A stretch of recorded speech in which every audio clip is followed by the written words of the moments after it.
Sinyal PDI Perjuangan bakal bergabung dengan koalisi Prabowo kian menguat di tengah rencana pertemuan Prabowo Subianto dengan Megawati Soekarno Putri.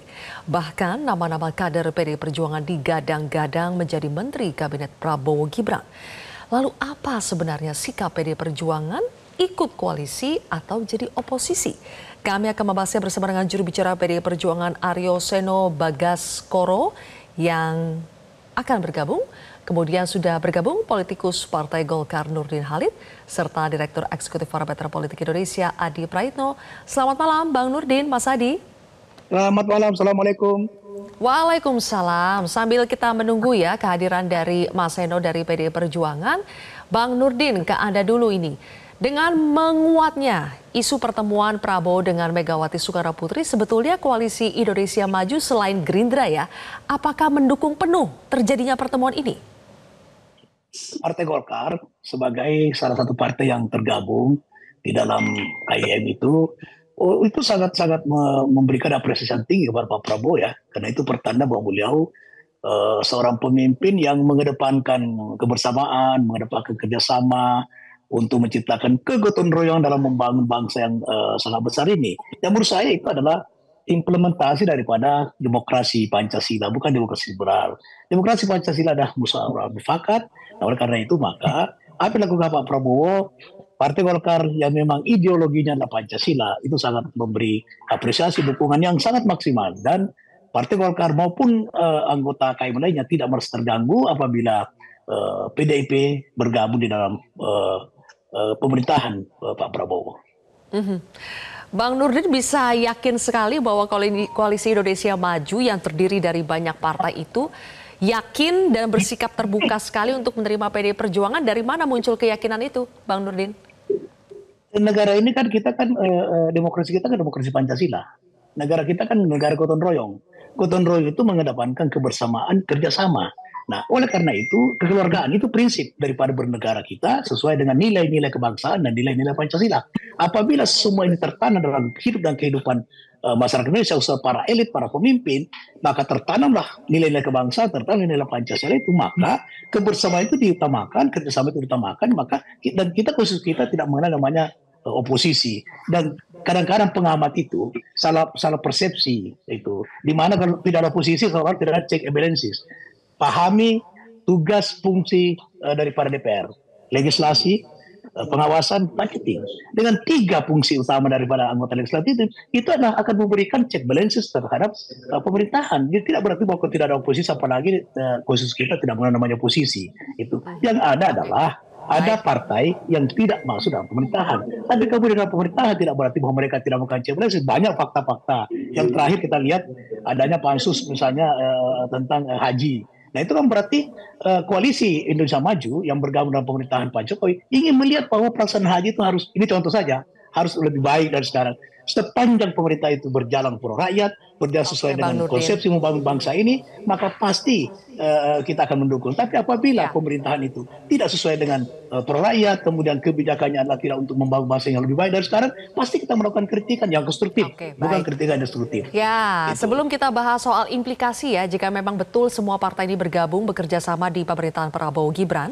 Sebelum itu, Mas Adi, menurut Anda pertemuan Prabowo Mega itu apakah sudah pasti 100% jadi penanda PDI Perjuangan bergabung dalam KIM? Ya, sebenarnya kalau mau jujur ya, Megawati dan Prabowo Subianto ini juga tidak bisa disimplifikasi bahwa pertemuannya itu seakan-akan ini menjadi penebal soal kemungkinan koalisi PDIP dengan Prabowo. Sebenarnya kalau untuk mau berkoalisi sebenarnya tidak perlu bertemu. Tapi secara konteks begini sebenarnya Silvia, yang ingin saya katakan adalah kalau mau jujur sebenarnya partai-partai koalisi pendukung Prabowo pastinya tidak happy kalau PDIP itu bergabung dalam koalisi pemerintah.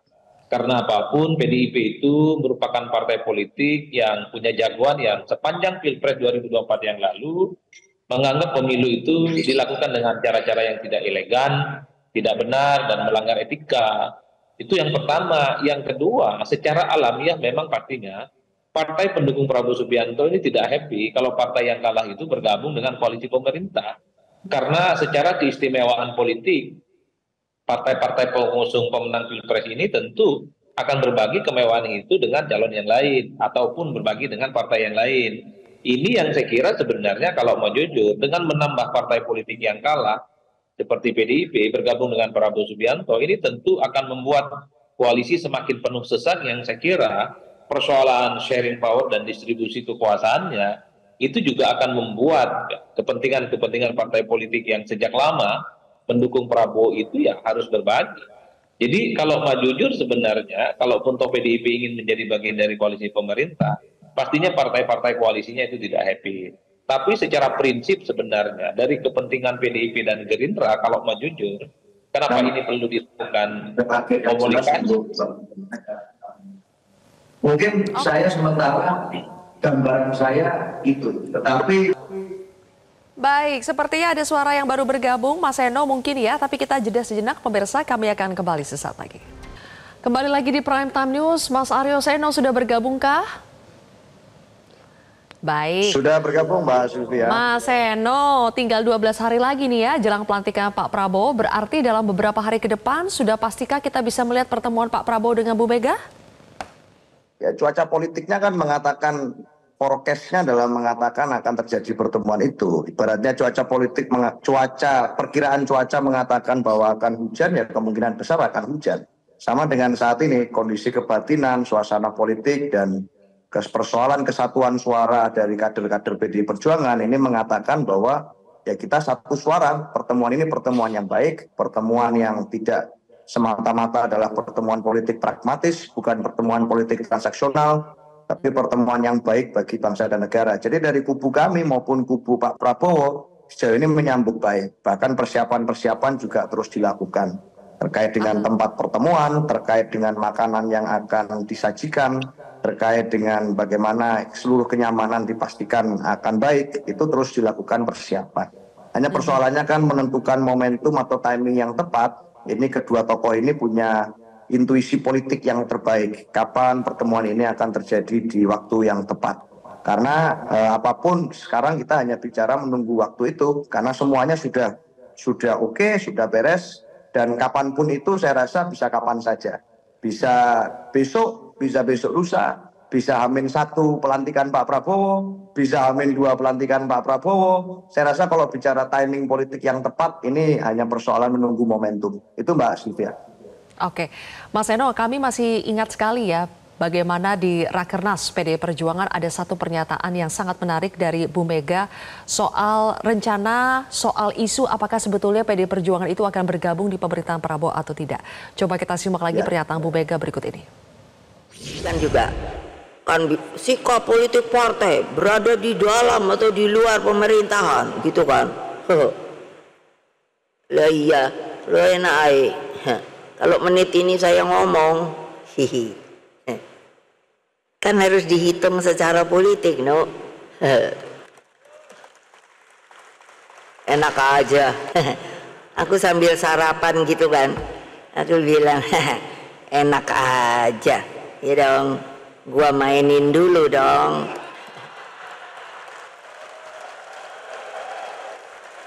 Setuju gak? Sip. Ini pernyataan bulan Mei ya Mas Eno. Kalau sekarang apakah maininnya itu sudah selesai makanya bakal segera bertemu? Ya, Ibu Mega itu kan sebagai ketua umum partai memang punya tradisi politik kontemplatif. Artinya tidak terburu-buru, tidak semata-mata tergesa-gesa dalam menentukan keputusan. Untuk bicara pertemuan dengan Pak Prabowo saja, yang ini hanya sekedar bertemu. Ini saya bilang sekedar bertemu karena tidak ada kepastian akan apapun terkait dengan pertemuan itu. Sekedar jadwal bertemu saja, itu butuh waktu yang cukup panjang. Bahkan saya hitung-hitung kurang lebih 3 minggu terakhir kita membicarakan tentang soal ini. Artinya untuk masalah bertemu saja butuh kontemplasi yang dalam. Apalagi untuk urusan masuk atau tidak masuk di dalam pemerintahan. Saya rasa kontemplasinya juga tidak singkat, tidak mudah. Oleh karena itu Bu Mega berulang kali mengatakan bahwa garis politik PDI Perjuangan itu bukan hanya soal bagi-bagi jatah menteri, bukan hanya soal dapat kekuasaan atau tidak, tetapi soal bagaimana keberpihakan kepada rakyat itu dibangun.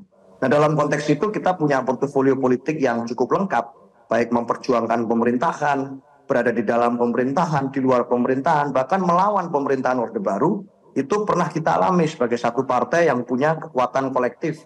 Artinya dalam konteks menghadapi situasi hari ini, itu bukan satu hal yang baru. Jadi baik di dalam maupun di luar, nanti keputusan yang akan diambil bersama-sama, saya rasa itu adalah cerminan dari harapan akan pemerintahan baru yang lebih baik, apapun perannya. Harapan Tapi itu kan bisa sekarang macam-macam. Mas Eno, sudah muncul tuh Ya. nama-nama calon menteri dari kader maupun orang dekat PD Perjuangan ya. Sebut saja ada Oli Dondo Kambe, Aswar Anas, sampai Budi Gunawan. Pak Prabowo, Bu Mega mungkin belum ketemu. Tapi kan komunikasi orangnya Pak Prabowo, orangnya Bu Mega itu apakah sudah sampai pada nama-nama menteri? Ya nama-nama beredar itu kan wajar saja, bukan hanya beliau bertiga saya rasa, tetapi kalau bicara di media sosial, di grup WA jauh-jauh hari, nama-nama yang beredar tentang siapa yang akan jadi menteri juga banyak sekali. Artinya itu menjadi satu bumbu-bumbu ya sebelum menjelang pelantikan presiden baru yang nanti pasti akan menentukan dan menggunakan hak prerogatifnya menyusun kabinet. Tetapi kalau PDI Perjuangan ini kan tegak lurus karakternya. Artinya nanti bagaimana keputusan dari bersama-sama yang kemudian ketua umum akan menentukan, itu akan menentukan sikap dari seluruh kader, termasuk apabila ditawari menjadi menteri atau tidak. Tapi posisi hari ini kami yang pasti satu Mbak. Satu, kita tidak kemudian dalam posisi meminta jatah menjadi menteri. Karena apapun itu kita sadar bahwa demokrasi punya aturan main di pemilu dan menang kalah itu sudah jelas, yang menanglah yang berhak menentukan. Maka kita tidak minta jatah. Yang kedua adalah kita juga tidak kegeeran bahwa kita akan ditawari atau diajak untuk bergabung bersama dengan kabinet pemerintahan yang baru. Kami sadar posisi, kami sadar aturan main di politik, dan kami menjaga etika itu dengan baik.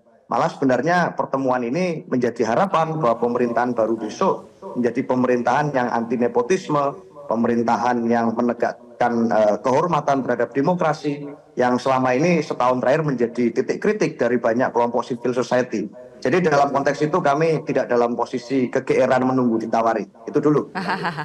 Oke, Bang Nurdin, meskipun tadi PDI Perjuangan mengatakan tidak kegeeran ya menunggu ditawari, tapi kan isu bahwa tawaran itu sudah ada, itu sudah kita dengar Bang Nurdin. Nah, bagaimana Koalisi Indonesia Maju terutama Golkar ya menyikapi ada partai yang tidak berkeringat saat Pilpres bahkan menjadi lawan tapi digadang-gadang bisa mendapat kursi menteri dan kemungkinan lebih dari satu kursi, apakah Golkar bisa terima Bang Nurdin? Politik itu kan ujungnya kekuasaan ya, apa kekuasaan eksekutif maupun kekuasaan legislatif. Dan satu hal yang penting bagi demokrasi kita, bahwa demokrasi Indonesia itu dibangun di atas multi partai. Maka oleh karena itu diperlukan power sharing, tapi tidak berarti identik dengan bagi-bagi kekuasaan. Power sharing sangat penting untuk bangsa yang besar seperti ini. Nah, kemudian PDIP tidak berarti bahwa tidak berkeringat, sangat berkeringat.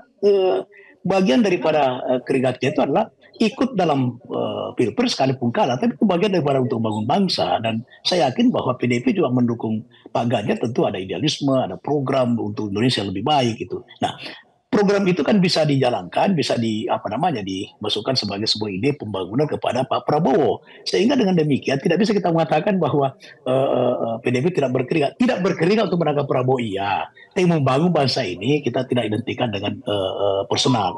Nah, oleh karena itu apa yang dilakukan oleh Pak Prabowo bahwa ingin merangkul semua anak bangsa, ingin merangkul semua elit, ingin bersama seluruh partai, itu adalah bagian daripada antisipasi beliau untuk menghadapi tantangan dari luar maupun tantangan dari dalam untuk menuju Indonesia emas. Maka saya kira tidak ada hal yang mengganggu bagi koalisi bersama sekarang khususnya Partai Golkar apabila PDIP bergabung di dalam pemerintahan, malah sangat baik untuk bangsa ini. Dan ini tidak berarti bahwa Mas Adi tidak berarti bahwa ini kegemukan, abrasi, tidak seperti itu. Tapi lihat partisipasi aktifnya dalam pembangunan bangsa, baik di legislatif maupun di eksekutif. Saya kira ini akan sejalan seirama dengan konsep Pak Prabowo untuk membangun Indonesia menuju Indonesia emas, sekalipun juga menganut keberlanjutan. Tapi Pak Prabowo juga menegaskan keberlanjutan itu adalah yang baik dilanjutkan, yang kurang baik diperbaiki, yang masih kurang ditambah, ada inisiasi, ada terobosan dilakukan oleh Pak Prabowo. Pak Prabowo sudah punya program yang sangat menantang untuk mengatasi berbagai persoalan bangsa untuk membangun Indonesia lebih baik. Ya. Oke, sekarang kita bicara baik atau tidaknya ya buat bangsa ini jika sampai Indonesia pemerintahan kali ini tanpa oposisi Mas Adi Pray, berarti ini untuk pertama kalinya nih pemerintahan Kita tanpa tidak oposisi. pernah, Mbak Sylvia. Mbak Sylvia, negara ini tidak Makanya. pernah ada oposisi di negeri ini. Tidak pernah. Ya apapun lah itu Kalau oposisi bahasanya itu di luar posisi- pemerintahan begini, Sylvia, begitu ya. Bang Nurdin yang lebih normatif Pertama, di luar begini. pemerintahan, kerjasama di luar Sebentar. pemerintahan. Pertanyaan saya Mas Sebentar, Adi gini. Pray, Ada prinsip yang apakah berbeda. itu akan Ada prinsip baik buat berbeda. bangsa ini? Apakah itu akan menjamin pemerintahan Prabowo bakal lebih produktif dibandingkan pemerintahan sebelumnya? Saya tambahkan sedikit sebelum Mas Adi. Ada prinsip yang berbeda. Ketika orang oposisi, maka apapun kebijakan pemerintah dia hajar. Dia libas habis. Dan bagaimana berusaha menjatuhkan pemerintah itu oposisi. Kita nggak pernah. PD pernah dalam pemerintahan tidak bersikap seperti itu. Tidak berkarakter oposisi. Jadi kenapa kita mendikotomi antara oposisi sementara kita tidak sesuai dengan itu. Gitu Sylvia. Oke, lanjut Mas Adi Pray. Ya saya kira memang kalau PDIP jadi bergabung dengan Prabowo Subianto, sebut saja begitu, saya kira ini memang akan membuat oposisi di parlemen akan wassalam. Karena mayoritas, bahkan semua kekuatan politik di parlemen itu akan lumpuh secara total. Karena ada kecenderungan rata-rata secara umum, partai politik yang menyatakan dukungan politiknya kepada pemerintah, ini nyaris tidak pernah memberikan protes, tidak pernah resisten, tidak pernah menolak kebijakan-kebijakan apapun yang nantinya lahir sekalipun, kebijakan itu bertentangan dengan pemerintah. Ini yang sepertinya dikhawatirkan. Bahkan tanpa PDIP sekalipun sebenarnya Sylvia, Kim Plus itu kan gabungan kekuatan politiknya di parlemen, 84% yang itu artinya secara matematika politik ini juga akan melumpuhkan kekuatan politik penyeimbang. Karena kalau mau jujur, semua keputusan politik di parlemen, semua keputusan politik yang kemudian ada kaitannya dengan pemerintah, ini